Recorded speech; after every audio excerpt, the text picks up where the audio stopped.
Daniel. Faith in the Fire Act. Taken to Babylon. The year was 605 BC. The once proud city of Jerusalem trembled as the armies of Babylon surrounded its walls. King Jehoiakim of Judah looked from his palace toward the horizon, where the banners of Nebuchadnezzar, king of Babylon, waved in the desert wind. The sounds of war, shouts, iron clashing, the thunder of chariots, echoed across the hills of Zion. The judgment spoken by the prophets had come. Amid the chaos, a young man named Daniel walked the narrow streets of Jerusalem. He was from the royal family of Judah, well-educated, handsome, and intelligent. He had grown up in the holy city, where the temple of God stood in majesty. Yet now he saw smoke rising from homes, fear in the eyes of mothers, and the confusion of people who realized their nation had fallen under God's judgment. When Nebuchadnezzar's forces finally breached the defenses, Jerusalem was subdued. Treasures from the temple of the Lord were carried away, placed among the idols of Babylon. And among the captives chosen for exile were young men, noble, strong, and wise. Daniel was among them, along with his 3 companions, Hananiah, Mishael, and Azariah. As chains bound their hands, the young men looked back one last time at the city of their fathers. The Temple Mount glimmered in the sun, and the thought of leaving the house of God tore at their hearts. They did not yet know the trials that awaited them, but they carried one conviction: their God was still with them. The journey to Babylon was long and grueling. Across deserts and rivers they marched, surrounded by soldiers. Many captives despaired, but Daniel's heart burned with prayer. Each night under the stars, he whispered the words of the Psalms, "The Lord is my shepherd, I shall not want. Though I walk through the valley of the shadow of death, I will fear no evil." Finally, the towering walls of Babylon came into view.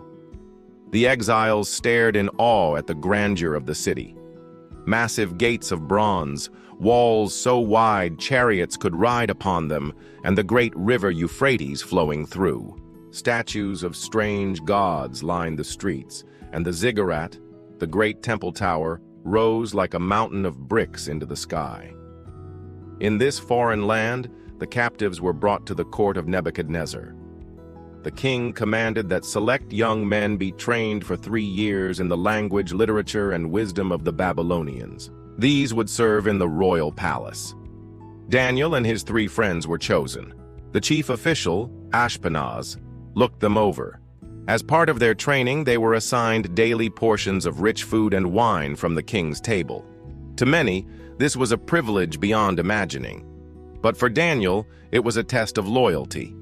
The meat had likely been offered to idols, and eating it would defile him before the Lord.